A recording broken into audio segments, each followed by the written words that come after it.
What we want to talk about in this session is something we see every single week across enterprises, regulated industries, startups, and research-driven organizations. There is no shortage of AI activity in the market. Everyone is experimenting and doing pilots, but very few organizations are successfully turning AI into a capability that consistently delivers business outcomes. This session is about how we build agents at VA and how they are deployed, governed, and scaled in real environments where it's always the stakes are high. By the end of this webinar, you should be able to clearly answer three questions. What do we really mean by AI agents? Why do most agent initiatives fail to make it into production? And in contrast, what does it take to build agents that leadership can trust to deliver outcomes?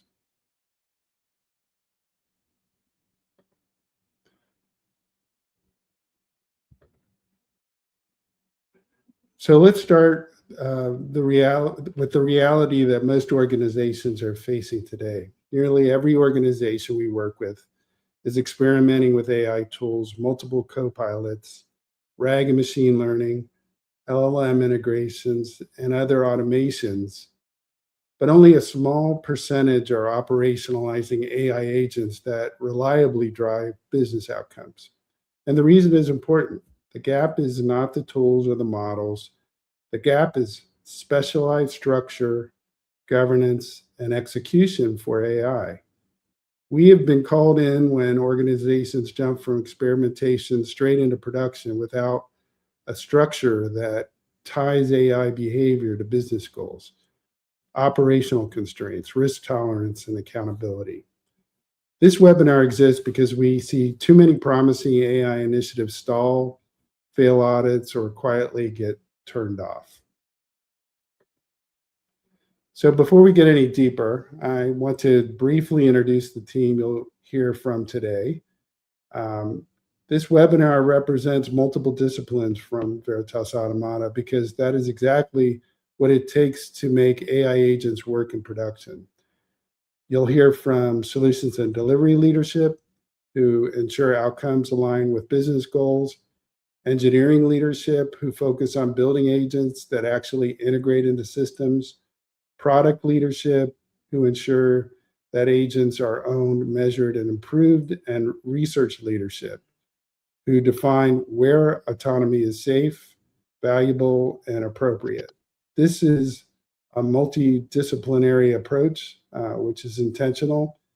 And we believe that AI agents do not succeed in silos.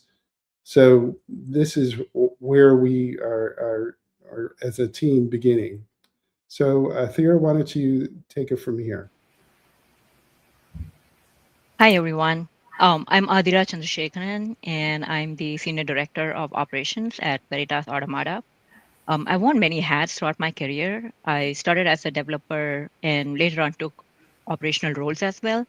So like many at Veritas Automata, I have firsthand experience both on the building side of a product or solution, but also on the delivery and scaling side.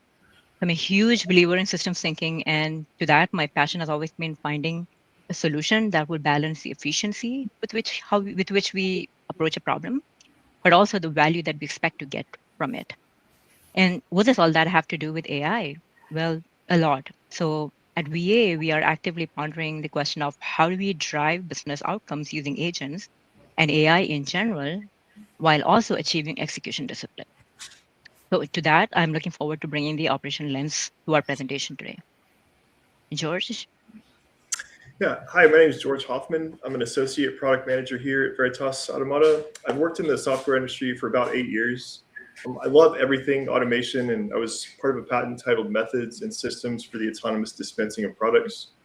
If you want to reach out to me, connect, talk about automation, GPUs, or ELDA-controlled laser display systems, feel free to hit me up on LinkedIn with the QR code above. Saurabh?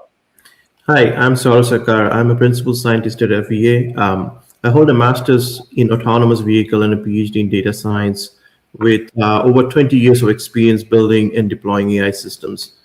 My work spans the full evolution of modern machine learning, from statistical modeling, traditional ML, to deep neural networks and large language models recently. I've designed and delivered systems that scale from resource-constrained edge environments to distributed production-grade architectures running across multiple servers. My main focus is on building AI that are not just technically sophisticated, but robust, scalable, and aligned with measurable business outcomes. Alejandro? Yes, hello, I'm Alejandro. I have more than 21 years of experience in consulting, and I have been working with data and AI for the last 10 years. I'm a senior staff engineering manager at Veritas Automata, and my area of expertise is agentic AI and its integration into business ecosystem. So, Fabricio? Thank you, Alejandro. And good day, everyone. I'm Fabrizio Sgura. I'm the same of the picture. I'm the chief engineer at Veritas Automata, still training to become an agent. So today I'm trying to give my point of view on infrastructure. That is where I work more at Veritas Automata, and how we integrate those solutions with agentic and the frameworks that are behind it. I work in IT since 30 years, and I would say that these last 3 years are really the most exciting ones. So I'm here with you to start sharing my ideas on this progress that we are living all together. And Atira, are you ready to build AI agents our own way? Do you want us to learn about that with you?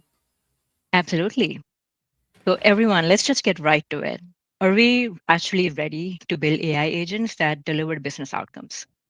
So in this case, readiness is not a single condition. We actually have three things that go into it, and they are all equally important: business readiness, delivery readiness, and infrastructure readiness.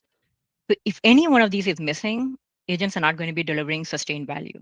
They might work briefly, and you might even be able to show a really impressive demo, but it's not going to hold up in production. So let's go into each of these criteria. First, business readiness. This is about purpose, intent, about your objective with the agent. And it needs to be well defined. Why do agents exist in your organization? And what are you looking to accomplish? The organization that can clearly articulate that will be well on the way to get the success they're looking for. Your goals might be speed, quality, cost reduction, or compliance assurance, but it is not going to be vague productivity gains or general efficiency. They will also have prioritized use cases that tie directly to measurable value. And then there is executive sponsorship with clear ownership. Someone is going to be accountable for that outcome. And so some of the red flags that we have seen here is experimentation without direction. Like when teams say they are experimenting with agents, but they cannot explain what outcome they're looking for or what they are actually trying to achieve. That is not readiness. Second type we have here is the delivery readiness. This answers whether the organization can actually build and operate agents, but also not just prototype. Delivery readiness in this case will show up when there is the product management ownership and roadmap alignment. So agents are treated as part of the product and they're not just side projects. You also have program governance in place. And this would look like execution discipline, risk management, iteration cadence. So agents, one of the things they do is introduce autonomy, and this can increase your risk. This is why delivery processes need to be clearly defined. You also need clear human in the loop and approval workflows, because agents will assist with decision making, but responsibility still needs to lie with the people. And so some of the red flags that we have seen here are like when AI work lives outside the normal delivery processes. So in this case, agents might be built in isolation, and so they never mature into operational systems. And finally, what we have is the infrastructure readiness. And this is where many organizations assume that they're ready and later discover that they are not. So the agent-ready infrastructure means you need to have secure environments with proper access control. It also means orchestration and observability are implemented, so you can see what agents are doing and also intervene when needed. It'll also mean that cost, performance, compliance guardrails are there so that this can prevent surprises at scale. And red flags that we have seen here are when infrastructure was designed only for applications, but not for autonomous systems. Agents behave differently, so they do need different controls. So the key takeaway that I want you to have from this slide is that readiness is not just about enthusiasm or tooling. Those are definitely helpful, but what you need is more alignment across the business intent, the delivery discipline, and also the infrastructure design. Now let's hear from Alejandro as he goes into the AI agent framework. Yes, here we need to say that agents don't exist in isolation. No, they live inside a broader system, and that system we can say that it has like 4 critical layers. First, the business case. No, we need to know exactly what the business use that the agent is meant to serve. Second, the product alignment. No, we need to know in which product this agent is going to be working. Third, we need to align it to the program and to delivery.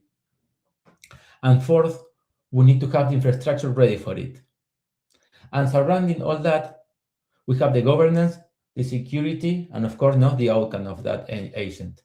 So here, the core takeaway is that agents only create real value when they are designed, deployed, and governed for a concrete business goal. So now we're going to continue with frameworks. I would like to begin with Databricks and Mosaic AI. They are like an end-to-end enterprise AI platform, and they are very approachable for non-engineering teams. They have RAG pipelines, built-in workflows, KPIs, and model deployment. The trade-off is clear. No, you gain speed and governance, but you accept some vendor lock-in. We also have a Azure AI Foundry that works, of course, in Azure native AI Hub, offering enterprise-grade security and governance. It's a very solid foundation if you're already in the Azure stack. We now are going to move to more open source frameworks, just as the OpenAI SDK, that give you like low-level access to best in class models. You can get maximum flexibility and control on everything you do, but of course, this means that you need more Python strong engineering, no, to move this to production. I would like also to mention LangChain and LangGraph. These are like kind of the suite. First it was LangChain, sorry. Then we have LangGraph, and it's very interesting because they are focused on building complex agentic workflows, things like DAX and stateful agents. They are extremely flexible and powerful, but of course they are very heavy on Python use, and you have like higher build cost and higher maintenance cost. And I would like to finish before letting Fabricio speak to us about tools. I would like to finish with Crew AI. And Crew AI is really interesting because here is a different approach. It emphasizes role-based agents that give you a lot more freedom in how agents interact. It's especially strong for creative and explorative tasks. But the same freedom can make systems harder to govern and to control. And now we're going to move into some tools, Fabricio. Thank you, Alejandro. Here in the list, the first one is RAG, and it's not a rag doll. It's retrieval augmented generation. That's something that we have to get familiar. It's an AI framework that improves large language model accuracy. If you have been playing with AI, you have been seeing that one of the problems is really accuracy. So grounding AI in specific up-to-date or private data rather than just pre-trained information, this retrieval augmented generation reduces hallucinations, ensures data privacy, and removes the need for expensive model training.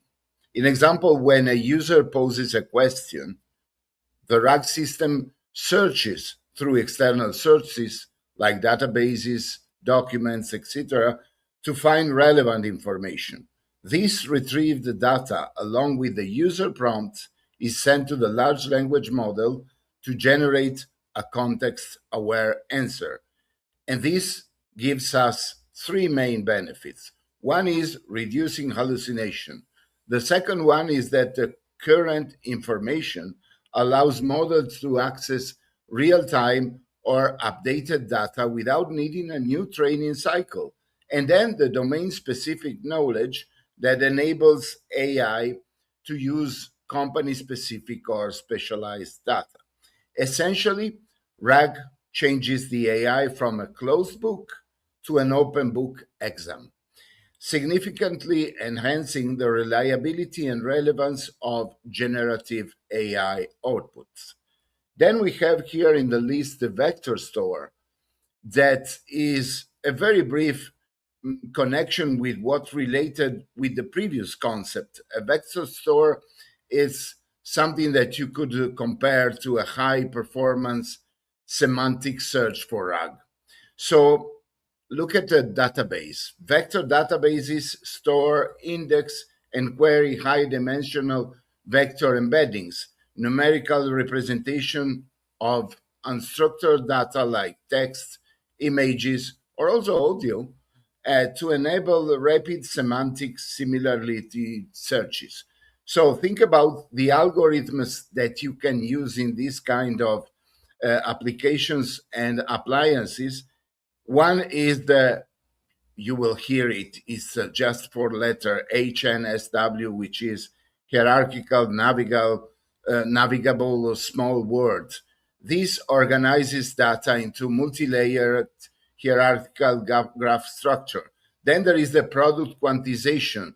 That is another algorithm for a technique that is used for compressing high dimensional vectors into smaller memory efficient representations. Or IVF, inverted file index. You don't have to learn all of these algorithms, but basically what vector has as its own core principles is based on these kind of strategies and technologies that you can just enumerate in embedding generation, where data, text, image, audio, whatever you are trying to process is passed through an embedding model.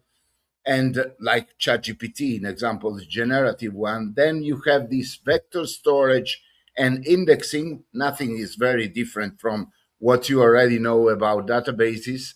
Then you have a similarity search that is querying. And this is very interesting because we are talking about the similarity, that is the ability when a user inputs a query to convert it into the so-called vector. The databases will calculate the mathematical distance, so the similarities that are between two or more subjects. And then you have the retrieval, so the system returns the data items associated with the closest vector. In summary, you have high dimensional data, approximate nearest neighbor, that is another technology and algorithm to increase the speed, and metadata storage, because you always have to store data. It's not really different from what you already know. What is the third in the list is the MCP, and this is very trendy because Model Context Protocol is using that word context that replaced in our day-to-day AI activities the word that we were knowing as prompts. Context is a better context to search information for. So it's an open source standard, this Model Context Protocol, that was introduced by Anthropic, a big subject in AI, in November 2024. So it's not really young. It's already mature. And it allows AI models to seamlessly connect to external data sources like tools and software systems. So imagine that you have a relational database, you want to interface that to AI with an API, you will use an MCP. MCP operates on a client-server architecture. From the infrastructure perspective, it has a MCP host, an MCP client, and an MCP server. And it matters for AI because it overcomes the frozen knowledge. So large language models are generally limited by their training data. MCP allows them to access real-time proprietary or local data instantly. That enables action, so agentic AI. MCP allows AI to move from chatting to taking actions effectively. Standardization, because It will eliminate the need for unique vendor-specific connectors. And here again, reducing hallucination. This is trendy, but it's really important because you can have a lot of answers and you really want to stay on the context. So MCP is different from RAG because RAG itself is primarily for retrieving information to augmented a prompt. MCP counter provides a two-way connection. In fact, it retrieves context and can execute actions or tools in external system. I want to give floor to Alejandro to talk about observability and evaluation in this context. Yes, thank you, Fabricio. As you imagine, it's very important, no, to observe, to be able to observe and to evaluate how the model is performing. Because as Athira mentioned before, this is not like a standard application as we used to face. This is something different. And many of these large language models, you know that they are token users. So there it's important to be able to track how many tokens they are consuming, not only because of the cost, but because also of the performance. A high consumption of token is a very good predictor of a bad performance of the model. So, I mean, we need to integrate observation and evaluation as part of the tools that we need to deploy an agent in production. And now I think we are going to continue just with this, like how the AI is evolution, no, across the time. The first step is the copilot, no? The copilot are tools designed to assist human. They respond, they suggest, they help to accelerate our individual task. I think that all of we have experience using ChatGPT, that kind of like program that helps you in your answering questions and getting some information, making summaries, all this stuff. But then the next step, we have agents that are really something different, because agents can execute tasks, they can take actions, they follow rules, and they can operate into some degree of autonomy. So there, it's important, this distinction, because we were in a world in which we just ask question and receive some reply or some text-based action in the copilot, but with the agent, the interaction is much more complex because they are doing real-world tasks, in the digital world, of course. Then these agents are evolves to workflow agent. It means that we have a lot of agents working together to achieve a more complex objective. And the end of this evolution is the agentic ecosystem, in which we have agent, but we also have roles. We might have an agent that is a worker, another agent might be a coordinator, another a manager. So we can have like this kind of structure of agents that are really effective when we want to do something that is more complex than what an agent can do by itself. So here it's important to know that agents are not chatbot. They are digital workers. And if we treat agent as a chatbot, it will fail. But if you design it as a digital worker, it becomes a real business asset. Now, Ed, you want to continue? And George? Thanks, Alejandro. So AI agents can be a part of a larger SaaS environment or transaction processing environment. But the approach to designing and developing AI agent capabilities is a unique process. And we're going to spend a minute here exploring the difference. So in a classic SaaS application, the big question that people will ask is, will people actually use this thing and pay for it? It's a very specific perspective that you're going for. Secondly, you want to know, if you want to know how you're making progress with a SaaS solution is more people try it, keep using it, and start paying. In this context, what an MVP is the simplest version you can put in front of a customer to test if they want it. And the cycle is build it, see what happens, and then improve it. What it helps you avoid is spending months building a beautiful product nobody buys. As important as that is, and as normal as it's become for all of us to develop this way, AI is actually different. It begins with the question, is this the right decision to automate? And can we do it safely and reliably?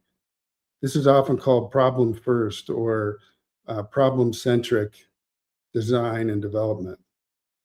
How you know you're making progress in this kind of environment is, are the decisions getting better, more correct, faster, cheaper, and with fewer risks?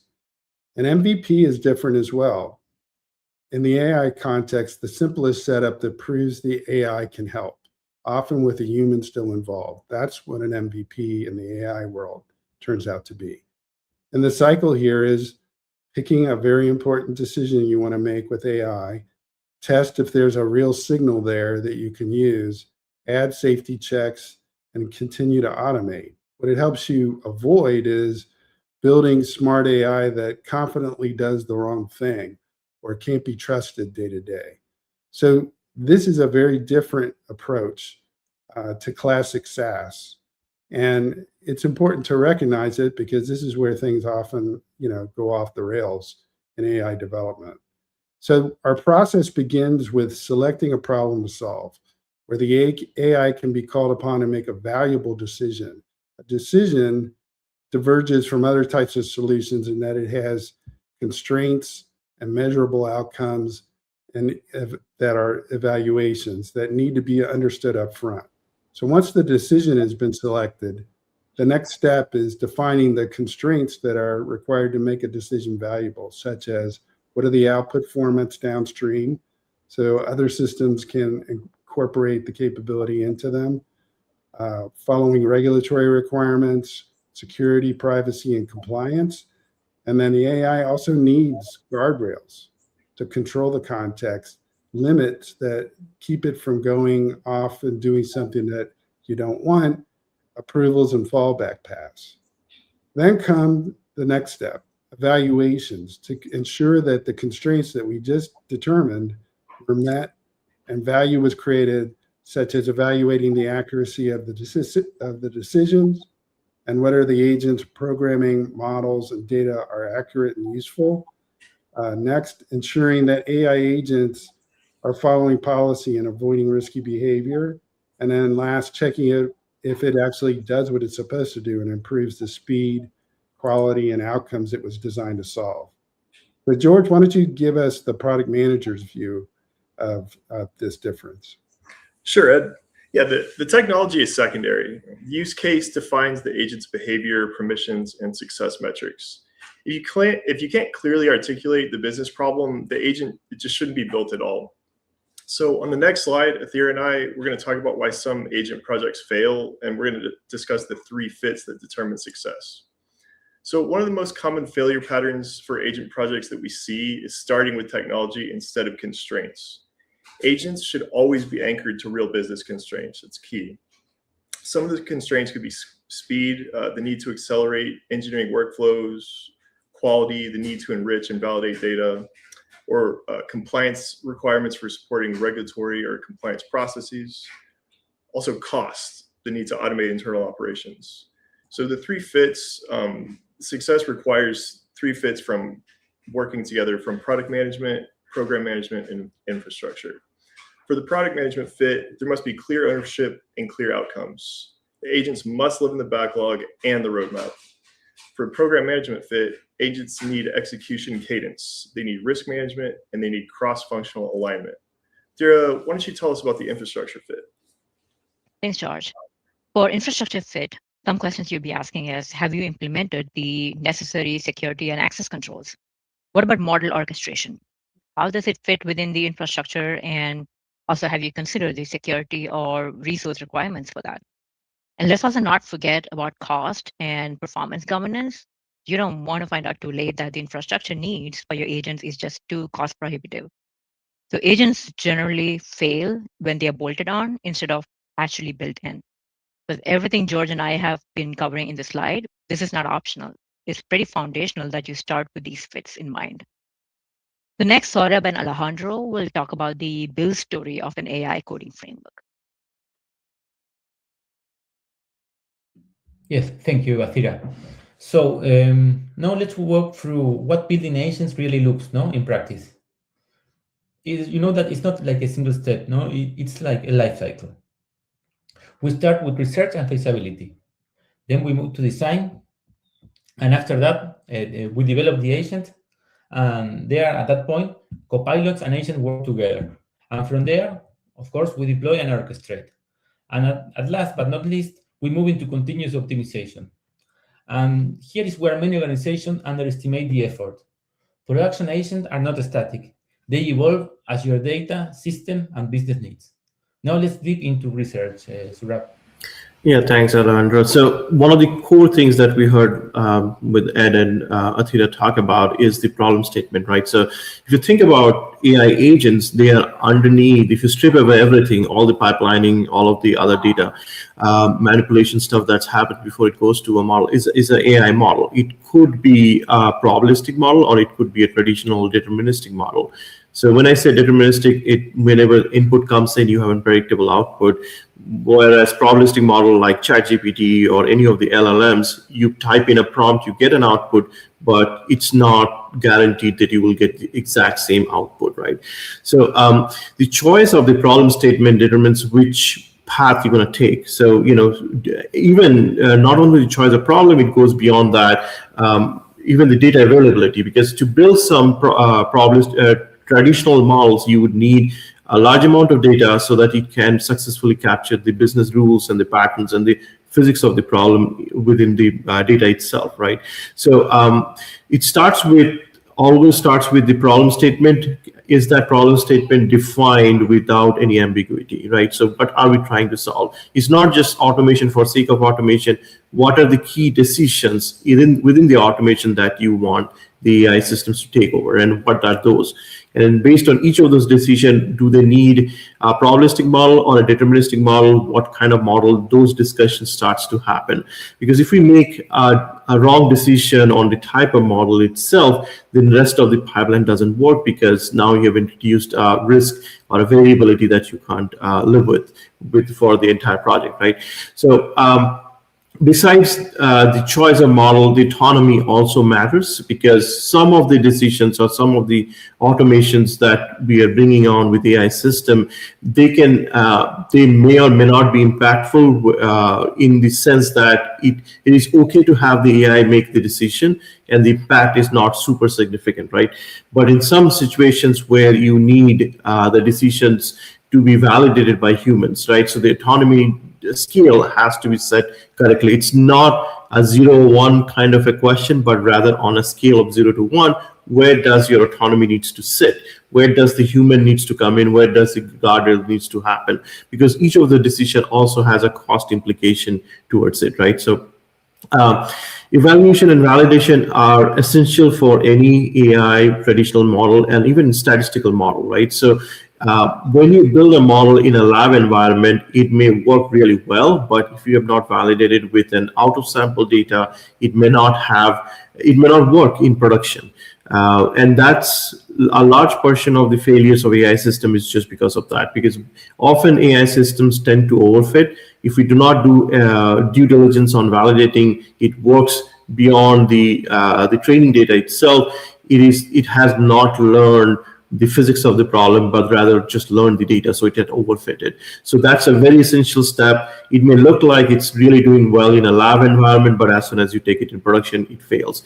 And so the validation is a due diligence step that needs to be incorporated in the entire life cycle.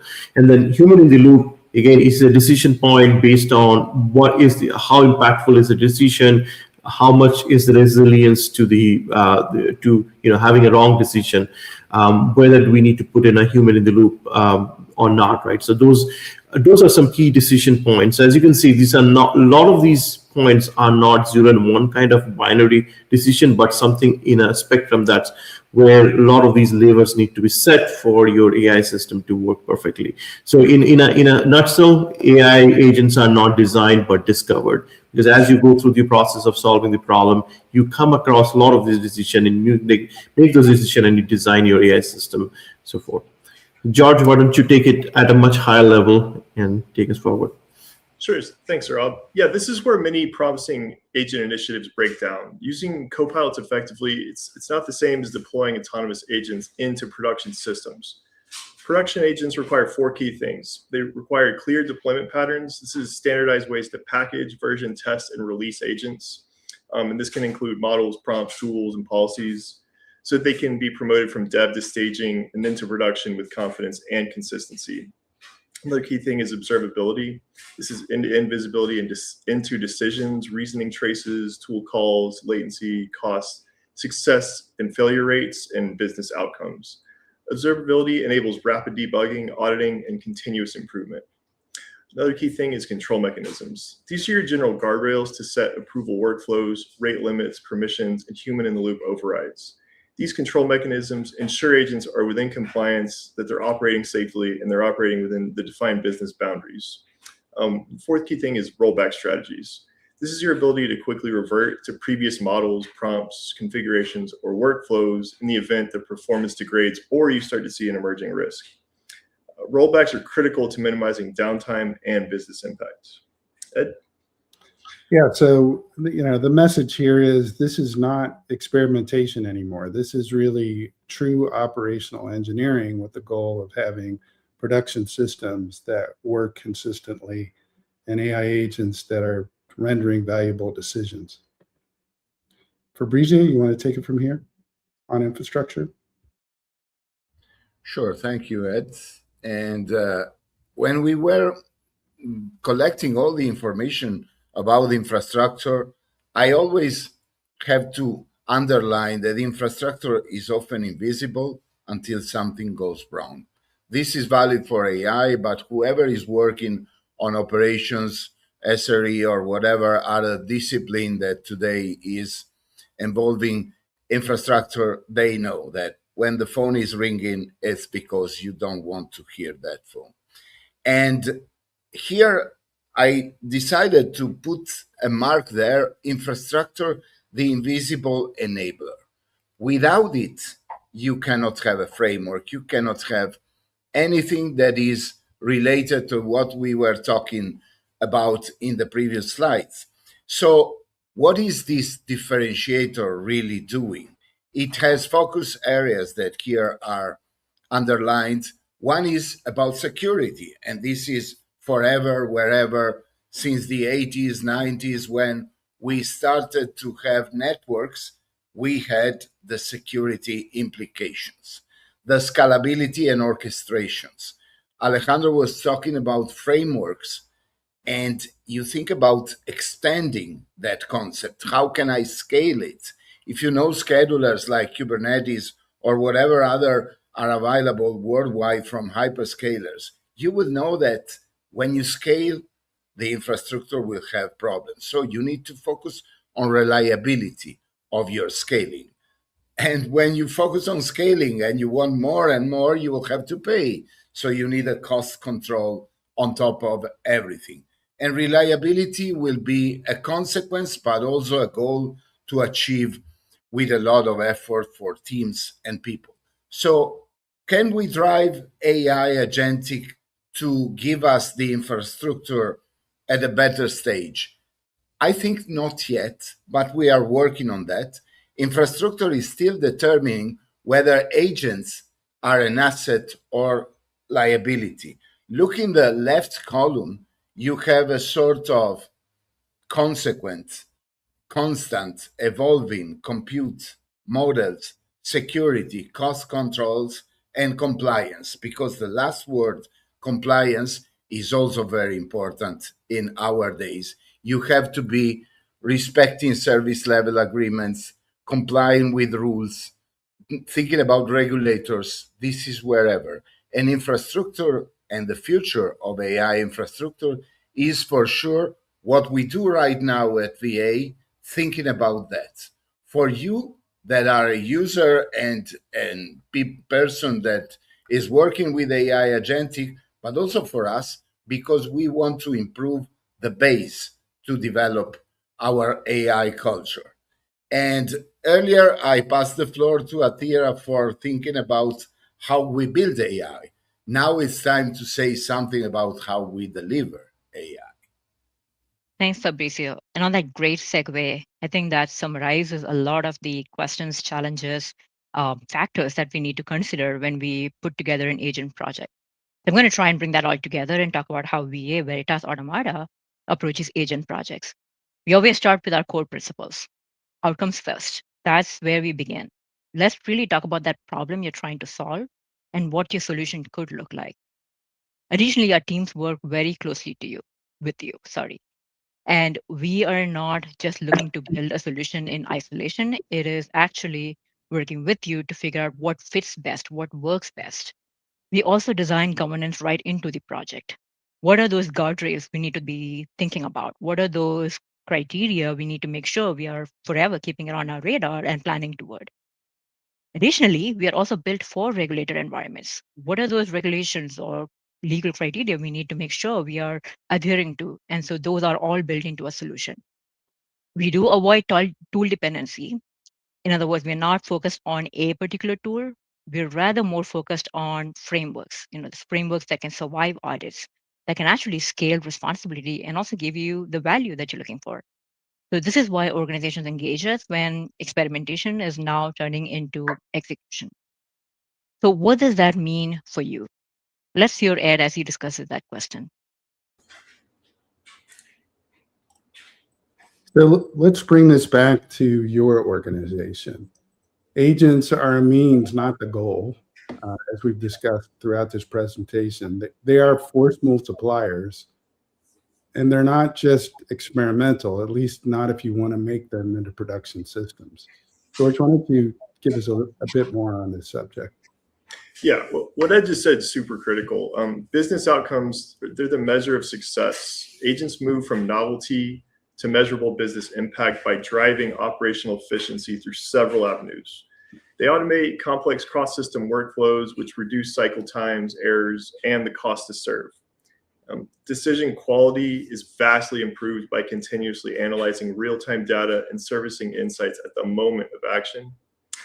Critically, they align technology investment directly to revenue growth, customer experience, and risk reduction. The right framework accelerates value and reduces risk. Anchoring agents to clear business outcomes and explicit operating governance allows organizations to confidently mitigate operational and regulatory risks. The proper combination of speed and safety empowers teams to successfully scale what's working and to get rid of what's not working. Continuous improvement is key, and the results will deliver higher efficiency and, most importantly, increased revenue. Agents help you reach your business goals faster, safer, and at a scale when they're built with intent. Building with intent is critical. When agents are appropriately built with intent, they become a strategic execution layer for the entire organization. Agents can deliver revenue growth, cost reductions, enhanced customer experiences, and solid risk management. But none of that's possible unless they're built with intent. So Ed, why don't we move on to the Q&A? Great. So everybody get ready, because I'm going to throw out a question to you. We have a few minutes. When we start off an engagement, we're often faced with creating some kind of proof of concept solution as a first step. So what are some of the ways that you all think about when we're talking about picking that correct problem? What are you looking for in that analysis, and how does that turn into a POC with a client? Feel free to bat it around between each other, but I'll pick on Saurabh to start us off on that one. Yeah, so POCs are interesting because you are trying to prove that an AI solution would be an effective tool for that particular use case, right? So I come at it at a lens of, hey, with POC you have a limited time period, so complexity versus impact versus the availability of data, and then how fast can we, or how much effort do we need to turn it into a viable proof of concept solution. That the concept that, hey, can we solve a decision or prediction using AI, using your data into a benchmark numbers. Basically, hey, with how much accuracy can we predict something that is meaningful to you? So, the hardest part about POC is narrowing down on that problem and getting it well defined. And the second part, validating if the data exists and it's good enough and the quality is good enough to build AI system on top of it. Anybody want to take another stab at that one? Yes, Sure. I think it's important to turn this idea into a business outcome. Sometimes also to define how to measure that outcome. Because sometimes I think that the business has like an intuition of what they want, and we need to turn that into a KPI, for example. So I think that's also one of the important steps in the POCs. How about Athira? Your comment on that? Yeah, one of the things I'd add is normally when you're in the POC stage, you walk in with a very defined problem you're trying to explore, right? A very defined question you have in mind, and you're trying to explore that. You're trying to prove a concept, and you're trying to see if that's something that we can get to. One of the things that is generally lacking in that phase is some amount of guardrails or governance, because you don't want to limit yourself way too much, but you also at the same time you want to make sure some of those critical factors are accounted into the POC. So one of the things I like to recommend people do when they go into POC is have an exercise where you're prioritizing your key factors. So you know what your core problem is, but what else? What are the supplementary 1, 2, 3s that you need to be considering also in that POC?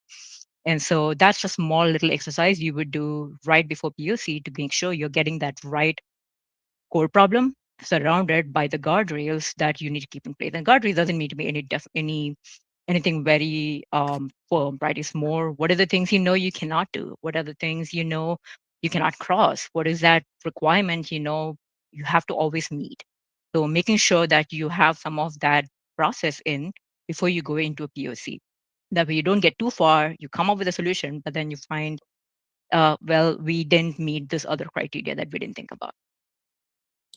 Well, thanks everybody for those answers. I think that from my perspective, POCs are critically important because they give our clients and us the ability to work together, sometimes for the first time, and start to collaborate and learn each other's skills and how we need to adapt in order to get to the value. So, it's an important step in the relationship that we have with clients, and we take it super seriously and try to, of course, over deliver so that we can, create an even better relationship and expose some of the opportunities.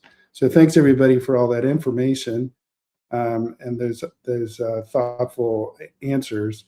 And we just want to thank you all for spending your time with us today. If this session resonated with you and you're thinking about how to move from experimentation to capability, that is exactly the conversation we enjoy having. We'll provide some follow-up resources, and we welcome continued dialogue. Thank you all again.